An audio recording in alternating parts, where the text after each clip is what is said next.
최근 노르웨이 전차 사업에 참여한 한국의 K2 우표가 독일의 레오파드 2H에 맞서 사업을 따내기 위해 회심의 승부수를 던졌습니다.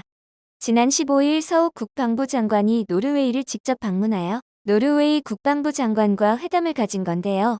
양국 국방장관 회담은 9년 만에 성사된 것으로 매우 커다란 의미를 가지고 있습니다. 초반에는 지역 정세 및 양국 간 국방 교류와 방산협력 확대 방안을 논의하며 치밀한 탐색전을 가졌는데요.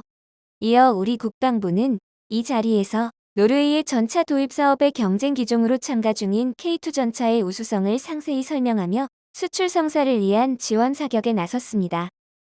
한국군이 주력 전차로 사용해온 K2 전차가 노르웨이 전차 사업에 참여한다면 노르웨이 국방력 강화에 기여함은 물론 한국과 노르웨이 간 미래를 향한 더 넓은 차원의 중장기적 방산 협력 발전에 큰 계기가 될 수 있을 것이라고 강하게 어필하였죠.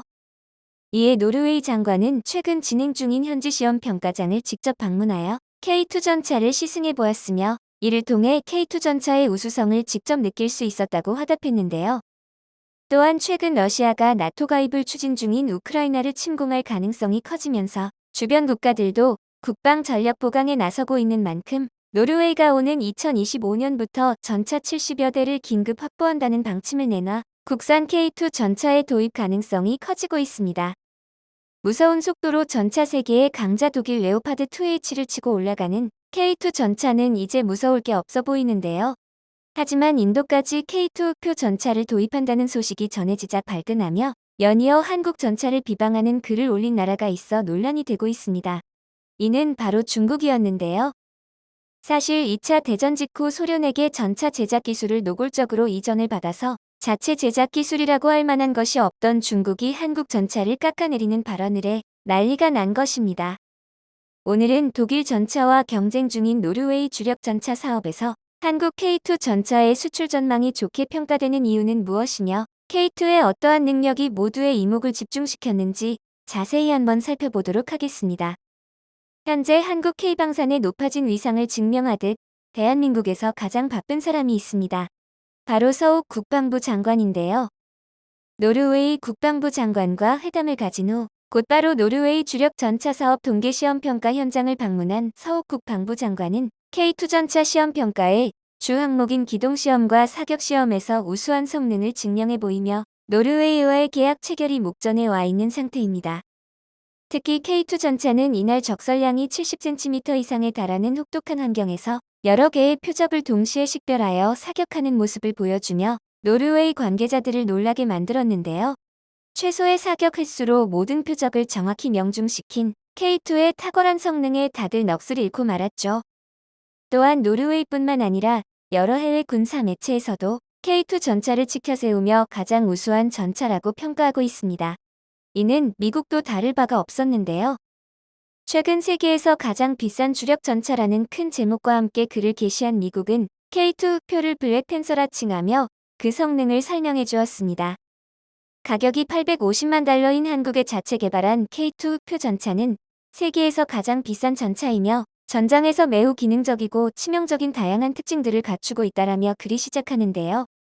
탱크를 운행하기 어려운 지형을 가진 한국은 전투 차량을 만들기 위해 세계 각국의 기술을 독자적인 아이디어와 결합시키었다고 설명하고 있습니다. 특히 글의 대부분의 내용이 한국 포탄 기능에 대한 자세한 설명으로 한국의 KS템을 주목하고 있었는데요. 이에 대해 K2는 정기적인 고폭발탄과 운동 침투기를 발사할 수 있다. KS템은 그것의 특별한 무기들 중 하나이다. KS템은 전차의 가장 약한 장갑 부분을 타격하도록 설계된 대전차 탑 공격 스마트 탄약이라고 전하였습니다.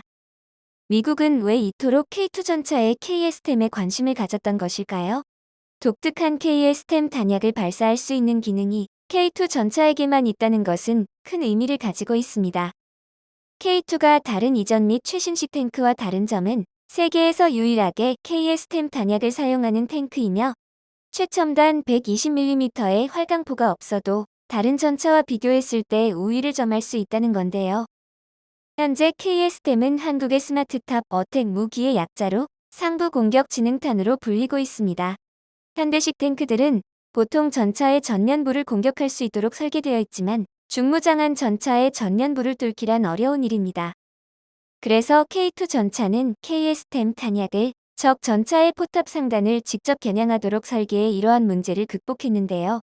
많은 수의 9세대 탱크들, 그리고 심지어 신형 전차들도 장갑 포탑 상면이 가장 얇게 설계되어 있어 KS템은 적 전차들을 깔끔하게 처리할 수 있는 것입니다.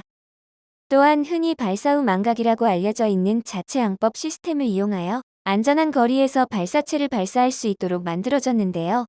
이는 K2가 적의 탱크 시야에서 완전히 가려진 상태에서 발사할 수 있다는 큰 장점을 가지고 있습니다.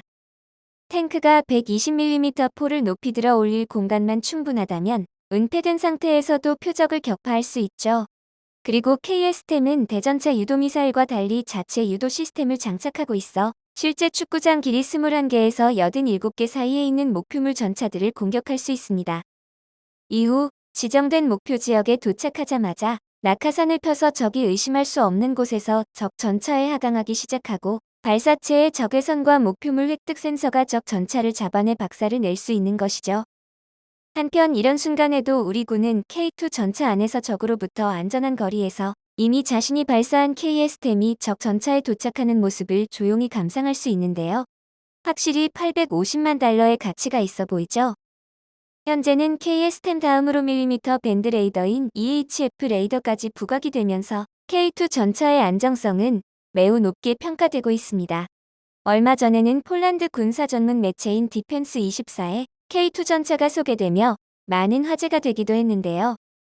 차기 전차를 개발하려는 폴란드가 한국 K2 전차에 관심을 갖고 있다는 내용이었습니다.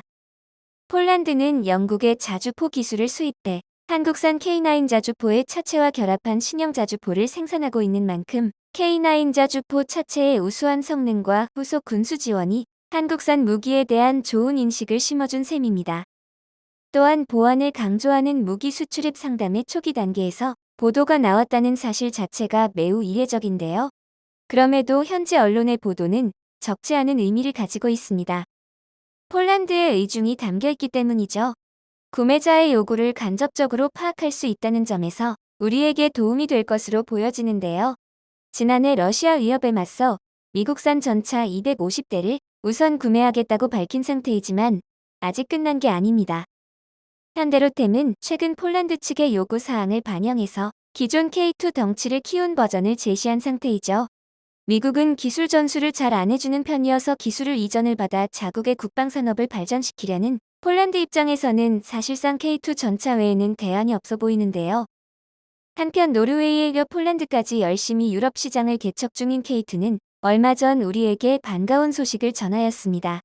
국방과학기술연구소가 전자기파를 이용해 반경 1km 내적의 전자기기를 무력화시키는 비핵 전자기 EMP탄 시험 개발을 최근 완료했다고 밝혔죠. EMP는 핵폭탄이 터질 때 생기는 전자기 충격파로 EMP가 지닌 에너지가 엄청나게 크기 때문에 회로가 버틸 수 없는 정도의 고전압으로 인한 과전류가 흐르게 되고 이 과전류가 전자회로를 파괴시킴으로써 반도체로 작동하는 모든 전자기기를 마비시킬 수 있습니다.